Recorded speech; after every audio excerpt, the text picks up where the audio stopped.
Football যে কত প্রাণের উচ্ছ্বাসের খেলা, এই মাঠ তার জ্বলন্ত উদাহরণ।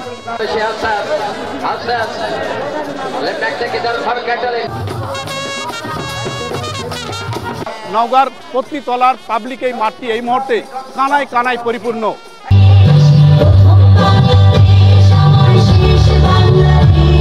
দীর্ঘদিন পর এমন উচ্ছ্বাস ফুটবল প্রেমীদের যেমন উজ্জীবিত করেছে, সেই সাথে এই এলাকায় ফুটবল নতুন করে যেন পরিচিত হয়েছে।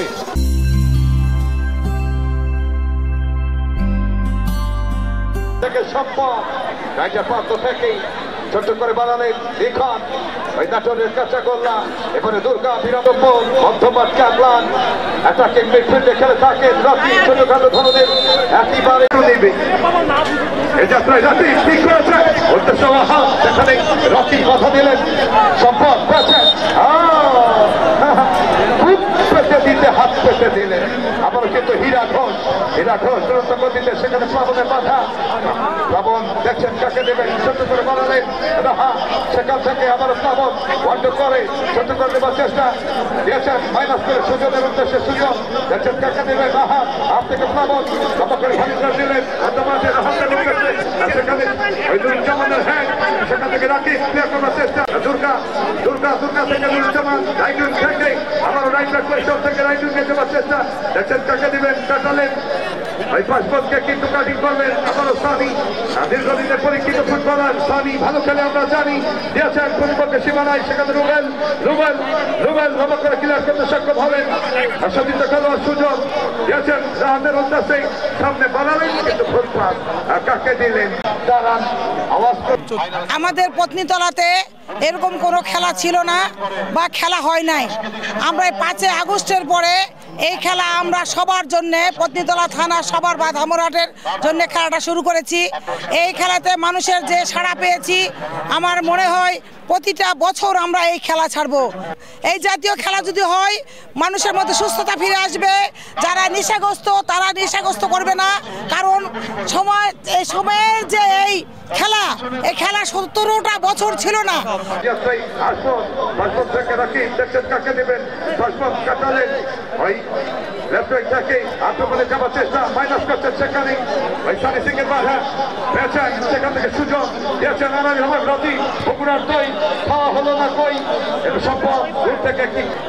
আওয়াজ হবে ধীরে ধীরে হবে এই যাত্রায় প্রদীপ সম্পদের বাধা রাতি বাড়িয়েছেন সেখানে হীরা ঘোষ রাখতে পারলেন না আবার সম্পদ আক্রমণ পাল্টা আক্রমণের মধ্য দিয়ে আজকের এই ফাইনাল খেলা অতিবাহিত হয়েছে লিখন রেখেছেন একেবারে ঝুঁকি বেঁধেছেন মধ্যমাঠে দুর্গা একটা প্যাঁচ দিলেন এই প্যাঁচ কাটাতে পারলেন না আবারও কিন্তু রাতি ছোট ধরনের ফুটবলার প্রতিপক্ষের রকি এই যাত্রায় রকি স্টাফিং করে রাখবার চেষ্টা করলেন বানিয়েছেন সেখান থেকে হীরা ঘোষ মাইনাস করে নুরুজ্জামান আসাদ বল পেয়েছেন মধ্যমাঠ বরাবর সেখান থেকে সুমন ছোট করে রাঙার উদ্দেশ্যে দিয়েছেন রাঙা এখন রাঙা প্রাণবন্ত একটি ফুটবল ম্যাচ উপভোগ করলাম। হাজার দর্শক। আমরা চাই প্রতিনিয়ত এই ধরনের টুর্নামেন্ট প্রতি বছরই আয়োজক হোক, মাদক ছেড়ে যুবক সমাজ খেলার প্রতি আকৃষ্ট হোক, এটাই আমার চাওয়া। এই খেলা যদি ধারাবাহিকতা চলতে থাকে তাহলে মাদক সন্ত্রাস মুক্ত দেশ গড়তে গেলে খেলার কোনো বিকল্প নাই, কারণ খেলা হারিয়ে গেছে এই সম্প্রীতি বাংলাদেশ থেকে। আজকে এই খেলা আবার ফিরে এসেছে, আমরা ধারাবাহিকতা বজায় রাখলে ইনশাল্লাহ সম্প্রীতির বাংলাদেশ গড়তে গেলে, মাদক সন্ত্রাসমুক্ত বাংলাদেশ গড়তে গেলে। আজকের যে দীর্ঘদিন পরে নজিপুরে এত সুন্দর একটা টুর্নামেন্ট, আমাদের মূল লক্ষ্য, আমার নেতার মূল লক্ষ্য মাদক ছেড়ে খেলায় ফিরে এসো, মোবাইল গেম ছেড়ে খেলায় ফিরে এসো, সেই লক্ষ্যে আমরা কাজ করছি। আমার প্রিয় নেতারা বলেছেন আগামী প্রতি বছর এই টুর্নামেন্টটা আমরা চালু করবেন ইনশাআল্লাহ। মানুষের উপস্থিতি আমরা মনে করছি এই মুহূর্তে প্রায় 15,000 উপস্থিতি, কানায় কানায় ভরে গেছে। সর্বকালের সেরা ম্যাচ, সর্বকালের সেরা খেলা আমি মনে করি। অনেক সুন্দর খেলা হয়েছে আজকে। খেলা দেখে সবচাইতে এতগুলো খেলার পর আজকে সবচাইতে খেলাটা দেখে আমার সবচাইতে ভালো লেগেছে। কোনো দল খেলে গোল দিতে পারেনি এবং খেলাটা টাইব্রেকারে লেগেছে, সবচাইতে আমাদের ভালো লেগেছে। তারেক রহমানের ভাই এবং আমাদের নেত্রী বেগম খালেদা জিয়ার কনিষ্ঠ পুত্র আরাফাত রহমান কুকু ভাইয়ের নামে আমরা টুর্নামেন্ট ছেড়েছিলাম। সুন্দর এবং সুষ্ঠুভাবে শুরু থেকে এই পর্যন্ত আজকে ফাইনালে এসেছি। আমরা আশা করছি আমরা যেন আমরা আমাদের জীবন অবস্থায় যেন আমরা এই টুর্নামেন্টটা চালিয়ে যেতে পারি, এটা আমার ব্যক্তিগতভাবে আমার মনের আশা।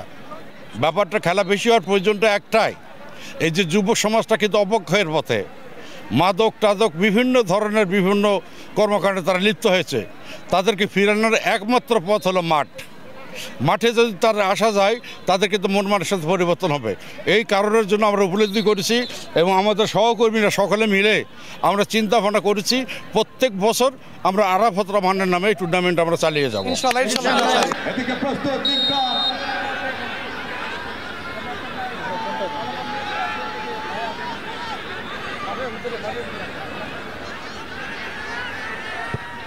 গোল হয়ে গেল, একাকে সমতা।